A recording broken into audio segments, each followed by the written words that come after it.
उस दिन हल्की बारिश हो रही थी। मैं अपने घर के आंगन में खड़ी थी। तब मैं ब्लू रंग की साड़ी पहनी हुई थी और बारिश की बूंदों ने मेरे बालों को भिगो दिया था। उस समय मुझे महसूस हो रहा था कि मेरी सादगी और सुंदरता निखर के सामने आ रही है। तभी अचानक दरवाजे की घंटी बजी। तब जैसे ही मैंने दरवाज़ा खोला तो सामने मेरा दामाद खड़ा था। उसने मेरी तरफ देखकर मुस्कुराते हुए कहा, आज तो आप बहुत सुंदर लग रही हैं। आज तो आप कहर लग रही है सासू माँ। तब उसके इस शब्दों से मैं थोड़ी सी शर्मिंदा हो गई। उस समय मेरे और मेरे पति के बीच थोड़ा तनाव चल रहा था।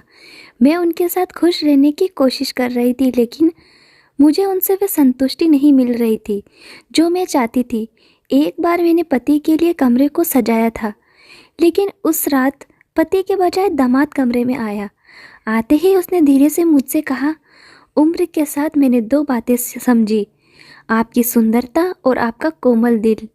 ये कहकर उसने मेरा हाथ धीरे से पकड़ा। नमस्ते दोस्तों, आज की इस कहानी में आपका स्वागत है। मेरा नाम वंशिका है और आज मैं आपको मेरे और मेरे दामाद के बीच घटित सच्ची घटना के बारे में बताने जा रही हूँ। उस रात कुछ खास थी। मेरे मन में उत्साह और थोड़ी बेचैनी थी। शादी के इतने सालों बाद भी मैंने अपने पति के लिए ऐसा कुछ खास करने का फैसला किया था। कमरे को सुंदर फूलों से सजाया था, जिनकी खुशबू पूरे घर में फैल रही थी। गुलाब, चमेली और लिली के फूलों ने माहौल को रोमांटिक बना दिया था। मैंने कुछ सुगंधित मोमबत्तियां जलाई थी, जिनकी हल्की हल्की रोशनी कमरे में एक जादुई एहसास पैदा कर रही थी। मन ही मन में उनकी पसंद का हर छोटा बड़ा ख्याल रख रही थी। उनके पसंदीदा पकवान तैयार किए थे। उनकी पसंद का म्यूज़िक लिस्ट तैयार था। सब कुछ बिल्कुल परफेक्ट था। जब सारी तैयारियां हो गई तो मैं सज कर उनके इंतज़ार में बैठ गई। मैं ख़ास तौर पर अपनी सबसे पसंदीदा साड़ी पहनी थी, गहरी लाल रंग की। यह साड़ी उनके लिए ही खरीदी थी। उसमें मैं खुद को बेहद खूबसूरत और आत्मविश्वास से भरी महसूस कर रही थी। घड़ी की सुइयां धीरे धीरे आगे बढ़ रही थी और मेरा इंतज़ार लंबा होता जा रहा था। मन में कई सवाल आने लगे। मैं सोच रही थी कि जब भी आएंगे तो उनकी प्रतिक्रिया कैसी होगी। क्या वे खुश होंगे? क्या वे समझ पाएंगे कि मैं ये सब उनके लिए कितनी मेहनत और प्यार से किया है। अचानक घंटी बजी। मेरा दिल तेजी से धड़कने लगा। मैंने झटपट दरवाजे की ओर कदम बढ़ाए। मेरे मन में खुशी और उत्साह का सैलाब उमड़ रहा था। मैंने सोचा, अरे ये तो आ गए। अब उनकी मुस्कान देखकर मेरी मेहनत सफल हो जाएगी। लेकिन जैसे ही मैंने दरवाज़ा खोला, मेरी सारी उम्मीदें एक पल के लिए ठहर गई। सामने मेरे पति नहीं बल्कि दामाद खड़े थे। उनके वहाँ खड़े होने से मैं थोड़ा शर्माई और दामाद को देखकर मैं चौंक गई, क्योंकि मैंने ऐसा बिल्कुल नहीं सोचा था। मैंने तुरंत अपनी भावनाओं को काबू में लिया और सामान्य देखने की कोशिश की। उन्होंने मेरी ओर देखा, लेकिन उनकी नज़रों में कुछ अलग था। उनकी आंखों में एक ऐसी जिज्ञासा थी जो मुझे थोड़ा आशाएं महसूस करा रही थी। तब मैं जल्दी से अंदर जाने लगी, लेकिन तभी उसने मेरा हाथ पकड़ लिया। उसकी हरकत से मैं एक पल के लिए शॉक्ड हो गई।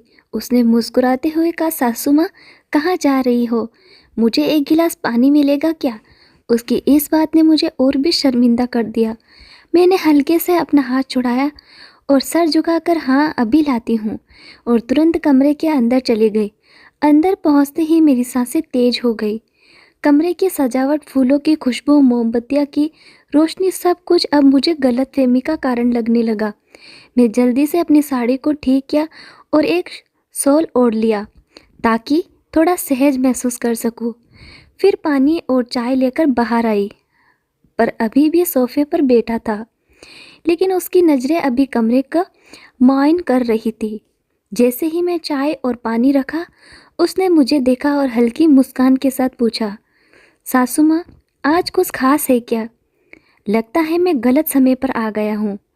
मैंने हंसकर कहा, कुछ खास नहीं, सब ठीक है। लेकिन उसकी नज़रों और सवालों से बचने के लिए मैंने जल्दी से बात को हल्का करने की कोशिश की। मैंने कहा, सच बताऊं तो मैं तुम्हारे ससुर जी का इंतज़ार कर रही थी, लेकिन कोई बात नहीं, अतिथि देवो भव। मेरी इस बात पर उसके चेहरे पर हल्की मुस्कान आई, लेकिन साथ ही उसकी आंखों में एक अजीब स्वभाव भी दिखा। शायद कुछ समझाने की कोशिश कर रहा था। मैंने माहौल को शांत बनाने के लिए उसे पास बैठने का इशारा किया और कहा, चलो अब जब तुम आ ही गए हो तो चाय के साथ थोड़ा समय बिताते हैं। मैंने उसे घर की कुछ बातें बतानी शुरू की। तुम्हारे ससुर का काम ऐसा ही है कि उन्हें घर पर समय ही नहीं मिलता। सुबह से देर रात तक ऑफिस और मीटिंग्स में ही व्यस्त रहते हैं। इस वजह से कई बार लगता है कि हम दोनों के बीच की दूरी बढ़ रही है। उसने ध्यान से मेरी बातें सुनी और सिर हिलाया। मैं बात को आगे बढ़ाते हुए कहा, आज मैंने सोचा था कि कुछ अलग करूं। पति पत्नी के रिश्ते में तक की बनी रहनी चाहिए। ना इंटरनेट पर एक नया आइडिया देखा था। कमरे को सजाने और माहौल को खास बनाने की, बस वही करने की कोशिश की थी। मैंने हंसते हुए कहा, लेकिन देखो, उसे आइडिया को आजमाने से पहले ही मेरा दामाद आ गया और सब कुछ गड़बड़ कर दिया। मेरी इस बात पर उसने हंसते हुए कहा, सासू माँ, आप तो बड़ी रोमांटिक है। वैसे पापा को ये सब बहुत पसंद आएगा। आप जो भी करती हैं वे दिल से करती हैं, ये बात सब जानते हैं। उसकी ये बात सुनकर मुझे थोड़ी राहत महसूस हुई। मैंने सोचा कि शायद मैं अपनी झिझक और असहजता को ठीक से संभाल लिया, लेकिन फिर भी उस रात की वह घटना मेरे मन में कई तरह के ख्याल छोड़ गई। मैं उससे बात कर रही थी, तभी मेरा पति रणवीर अचानक घर आ गए। उसने पहले ही वादा किया था कि 1 घंटा पहले आएगा, लेकिन देरी हो गई थी। अगर वह समय पर आता तो वह दामाद को दरवाजे से ही वापस भेज देता।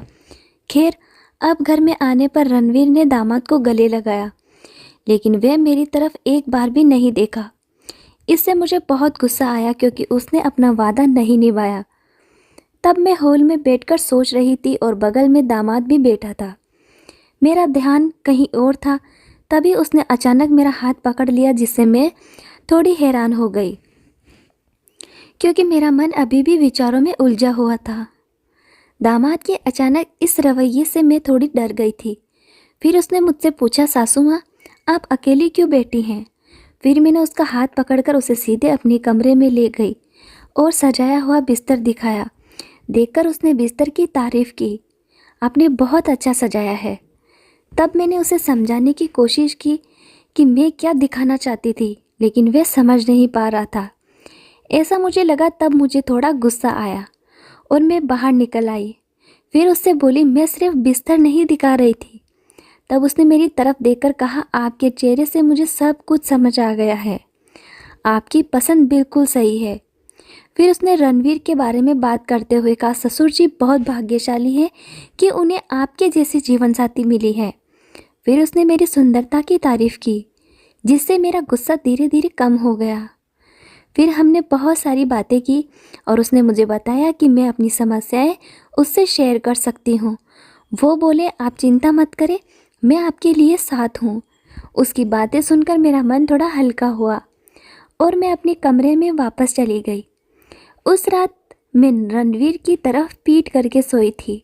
अगले दिन रोज की तरह रणवीर नाश्ता करके काम पर चला गया। दामाद अभी भी घर में ही थे। उसने बताया कि उससे आज 11 बजे ऑफिस फिर जाना है। वह 32 साल का था, लेकिन उसे देखकर कोई भी कह सकता था कि वह बहुत स्मार्ट और फिट है। तब वह नहाकर बाहर आया, लेकिन उसने केवल एक तौलिया लपेटा हुआ था।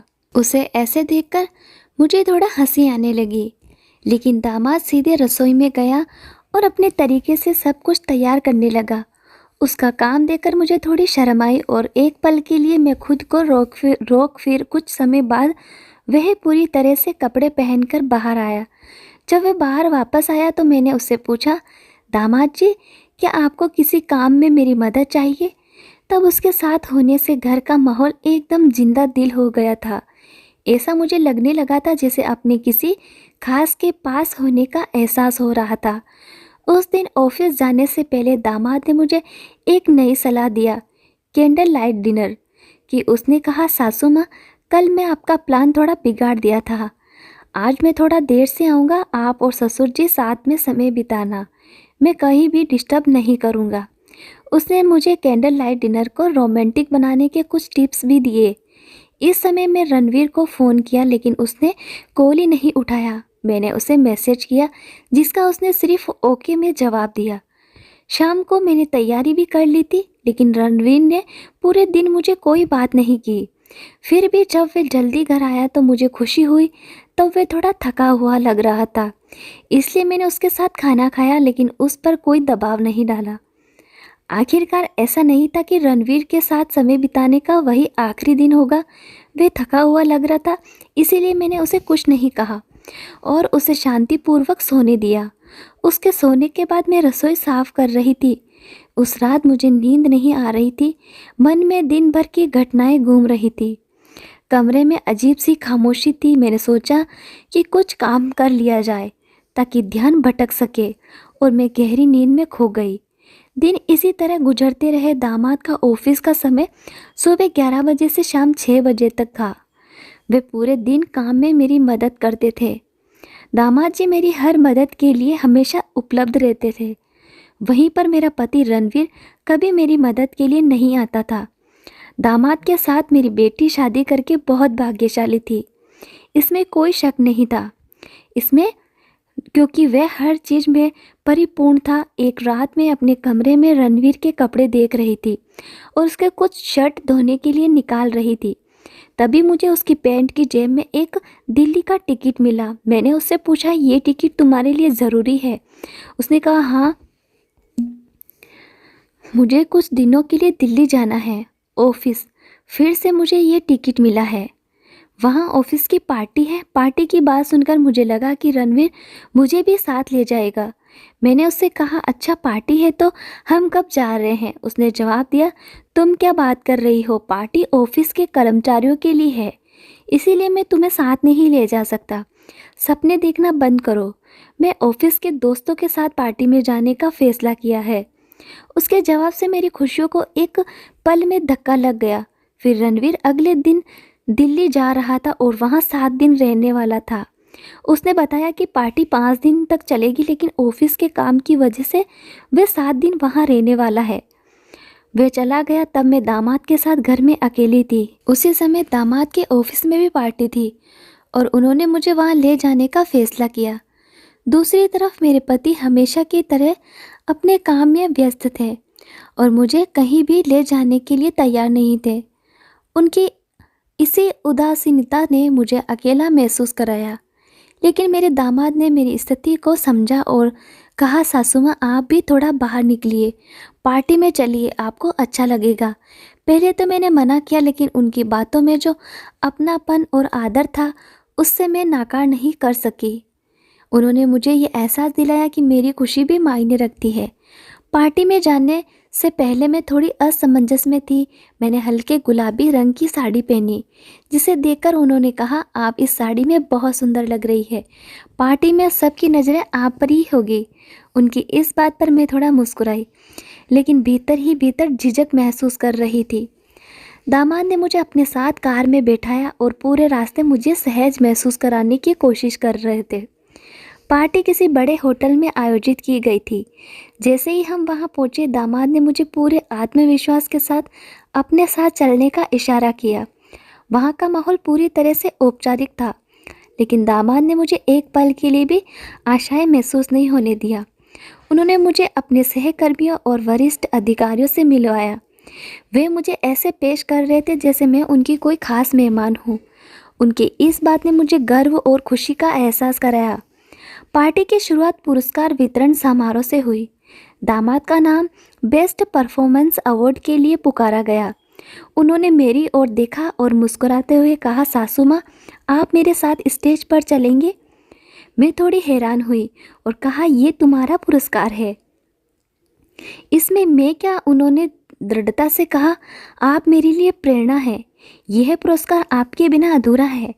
उनकी बातों में सच्चाई और सम्मान था। मैं उनकी बातों को मना नहीं कर सकी और उनके साथ स्टेज पर चली गई। स्टेज पर पहुंचकर उन्होंने पुरस्कार स्वीकार किया और माइक पर बोलना शुरू किया। ये पुरस्कार मेरे लिए बहुत खास है लेकिन इससे भी खास ये है कि आज मैं इसे अपनी सासू माँ के साथ साझा कर रहा हूँ। उन्होंने हमेशा मुझे प्रेरित किया है और मेरा साथ दिया है। उनका आशीर्वाद और उनका स्नेह है मेरी सफलता का हिस्सा है। उनकी स्पीच ने मुझे भावुक कर दिया। मैंने कभी भी सोचा नहीं था कि कोई मुझे इस तरह सम्मान देगा। पूरे हॉल में तालियों की गूंज थी और मैं गर्व और खुशी से भरी थी।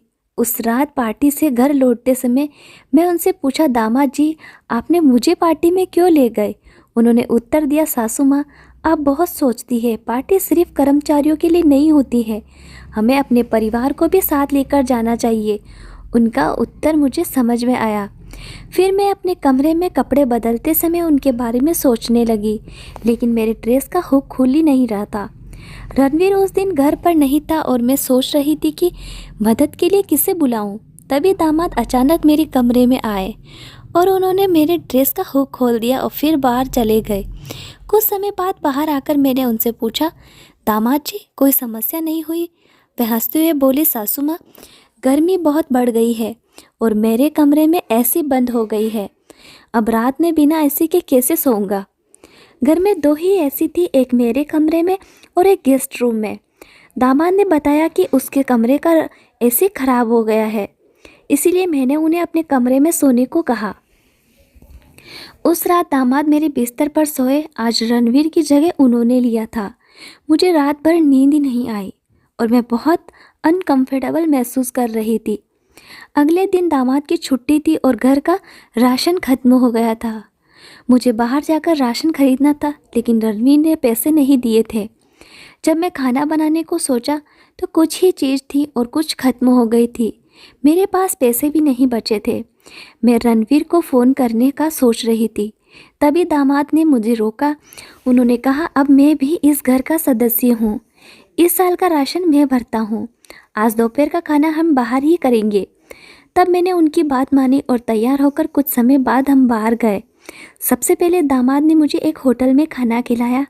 खाना खाकर हम मॉल में ख़रीदारी करने के लिए मॉल गए। मुझे जो चीज़ पसंद आई वह सभी दामाद ने मुझे दिलाई। राशन के अलावा मैंने अपने लिए बहुत कुछ खरीदा और सारे पैसे दामाद ने ही दिए। रणवीर हमेशा मुझ पर चिल्लाता था, अगर तुम राशन के अलावा कुछ ज़्यादा खरीदोगे तो, लेकिन दामाद ने बिना एक शब्द कहे मुझे सब कुछ दिलाया। उनके व्यवहार के कारण कभी कभी मुझे लगता था कि वो मेरा मन जीतने की कोशिश कर रहे हैं। उस रात मैंने मॉल से खरीदा हुआ नाइट ड्रेस पहना था। वह ड्रेस देखकर दामाद जी मुझे देखते ही रह गए और बोले, सासू माँ, आप बहुत सुंदर लग रही है। उस रात भी वह मेरे ही कमरे में सोए थे। आधी रात का संयोग वर्ष में अपनी अपनी जगह बदलकर उनके पास सेट कर सो गई। सुबह जब मेरी नींद खुली तो मैं खुद को उनके बहुत पास पाई थी। फिर मैं तुरंत उठकर दूर हो गई और अपने काम में लग गई। आज भी उन्होंने छुट्टी का दिन काम में लिया था और नाश्ता तैयार कर रहे थे। मैं किचन में बर्तन साफ कर रही थी। अचानक वे मेरे पीछे आए और उन्होंने मेरे कमर पर चुटकी काटी। उनके स्पर्श से मैं मचल उठी और अपना संतुलन खो दिया, जिससे मैं उनके ऊपर गिर गई। किचन में ही हम दोनों एक दूसरे के ऊपर एकदम करीब आ गए थे और मेरे हाथ का साबुन उनके चेहरे पर लग गया। यह देखकर मैं हंसने लगी। उन्होंने भी मुझे प्यार भरी नज़र से देखा और हंसे। फिर मैं उनसे पूछा, आपने चींटी क्यों काटी? उन्होंने जवाब दिया, आपकी कमर पर चींटी थी, उसे हटाने की कोशिश कर रहा था। फिर उन्होंने मेरे हाथ का साबुन मेरे चेहरे पर लगाया और फिर हम दोनों हंसने लगे। फिर धीरे धीरे उन्होंने मुझे पीछे से गले लगाया और हमारी दरमियों की सीमा भूलने लगे। थोड़ी देर गले लगने के बाद मुझे कुछ गलत होने का आभास हुआ। तभी कुछ गलत होने से पहले ही हम दोनों दूर हो गए। उस दिन उनकी स्पर्श मेरे मन में बैठ गई। तब मुझे महसूस होने लगा कि दामाद जी मेरी देखभाल कर रहे हैं, जबकि मेरे पति अक्सर मुझे नज़रअंदाज कर देते हैं। मेरे दामाद मेरे पति से बहुत ताकतवर और अधिक स्मार्ट थे। फिर उन्होंने मुझे बताया कि वह अच्छी तरह जानते हैं कि एक महिला को कैसे खुश रखना है। आज रात को मेरे पति के घर आने की संभावना थी। वे 9 बजे रात को आते ही सीधे कमरे में चले गए। अब सोने से पहले मैंने एक नाइट ड्रेस पहनी थी। उसे देखकर मेरे पति ने पूछा, ये ड्रेस कहाँ से आई है? मैंने उन्हें बताया कि मेरे थोड़े पैसे जिससे मैंने ये ड्रेस खरीदी है। रणवीर मुझे शक की नज़र से देख रहे थे, लेकिन अब मुझे उनकी नज़र की परवाह नहीं थी। जिसे अपनी पत्नी की परवाह नहीं है, उसकी क्यों परवाह करना? मेरी परवाह जो दामाद कर रहे थे, मेरी भावनाओं को समझते थे। मुझे समझ में आया कि वही मुझे फूलों की तरह संभाल सकते हैं। अब इस फूल की खुशबू की परवाह करने वाला दामाद ही होना चाहिए। उस दिन मैं रणवीर से थोड़ी दूर ही रही। अगले दिन रणवीर और दामाद दोनों अपने अपने समय पर ऑफिस के लिए निकल गए। आज भी किचन में काम करते समय मुझे दामाद का ख्याल आ रहा था। तब मुझे ऐसा लग रहा था कि दामाद की तरफ बढ़कर मैं रणवीर के साथ धोखा कर रही हूँ। इस सोच के साथ मैंने दोनों की परीक्षा लेने का फैसला किया। मैंने दामाद और रणवीर दोनों को मैसेज भेजा कि मुझे बहुत बुरा लग रहा है, मेरी तबीयत बिगड़ी बिगड़ी सी लग रही है। फिर घर का दरवाज़ा खुला छोड़कर मैं अपने कमरे में चली गई। मैसेज भेजने के 20 मिनट ही मेरे दामाद घर आ गए। घर में प्रवेश करते ही वे सीधे कमरे में आए और मेरी तबीयत चेक करने लगे। तब उनके चेहरे पर मेरी चिंता साफ दिख रही थी। अचानक मैं हंस पड़ी। मेरा हंसना देखकर दामाद जी बोले, मजाक करने का समय नहीं है, आपकी तबीयत खराब है। तब उनके चेहरे पर चिंता दिख रही थी। चिंता में उन्होंने पूछा, आपको क्या हुआ है, मुझे ठीक से बताइए। तब मैं दामाद को हाथ पकड़ी और उन्हें पास बिठाया। फिर बोला, मुझे कुछ नहीं हुआ है, मैं बिल्कुल ठीक हूँ। मैं बस आपकी और रणवीर की परवाह का अंतर देख रही थी। आज आप इस परीक्षा में पास हो गए। तब दामाद जी मेरी बात समझे और फिर धीरे धीरे हम एक दूसरे के करीब आने लगे। हमारी नज़दीकियों के बीच में ही अचानक रणवीर कमरे में आ गए। हमें इस तरह से साथ देकर उनके होश उड़ गए। फिर उन्होंने मेरे पास आकर दामाद को ज़ोर से धक्का दिया और बोले, ये सब क्या चल रहा है? तुम अपने दामाद के साथ ऐसा कैसे कर सकती हो? तुम्हें हमारा एक बार भी ख्याल नहीं आया?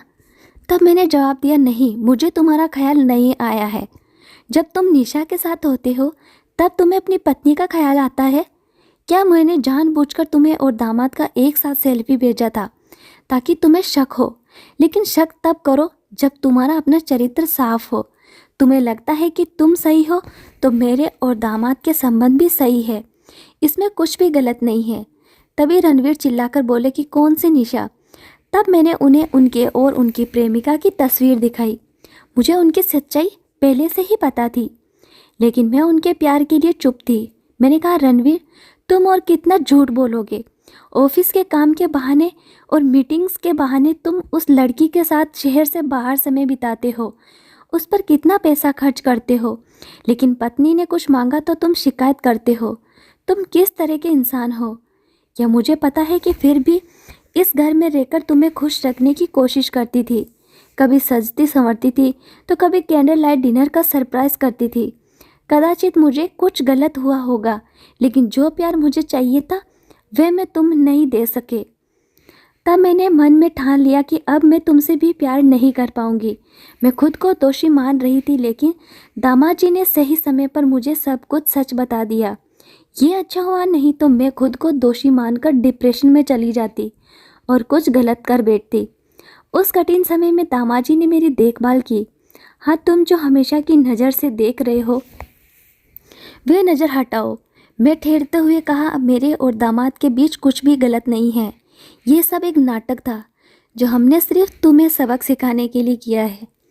रणवीर की आंखों में हैरानी और शर्म का मेला जिला भाव साफ झलक रहा था।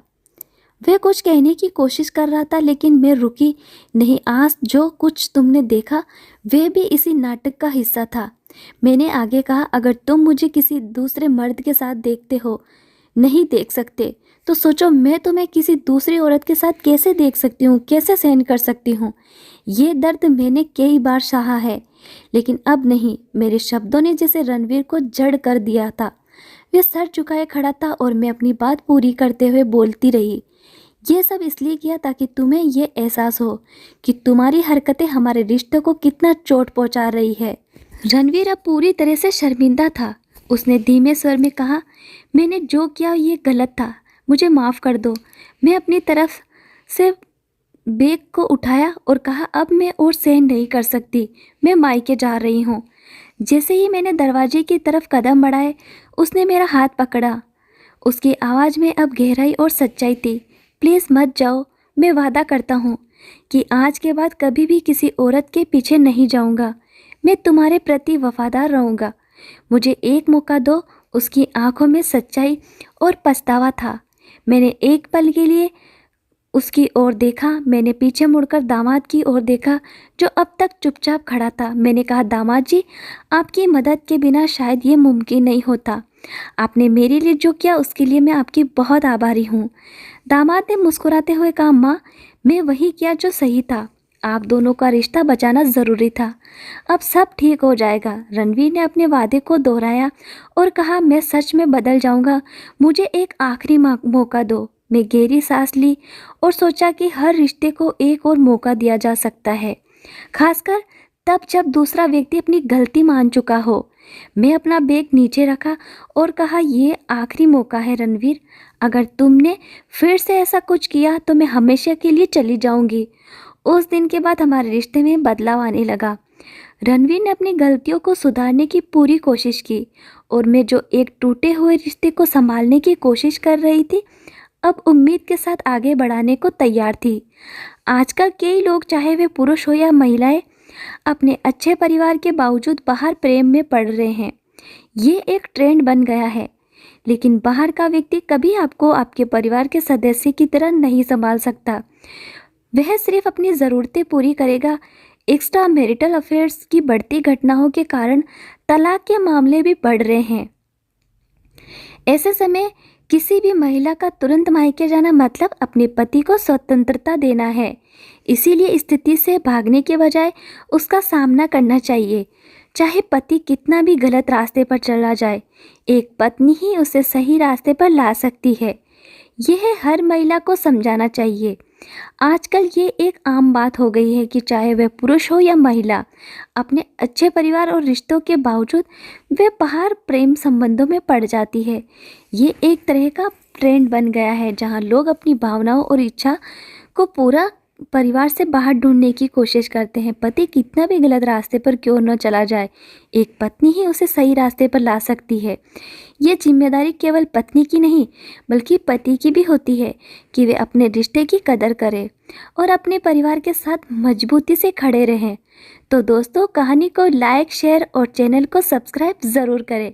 धन्यवाद।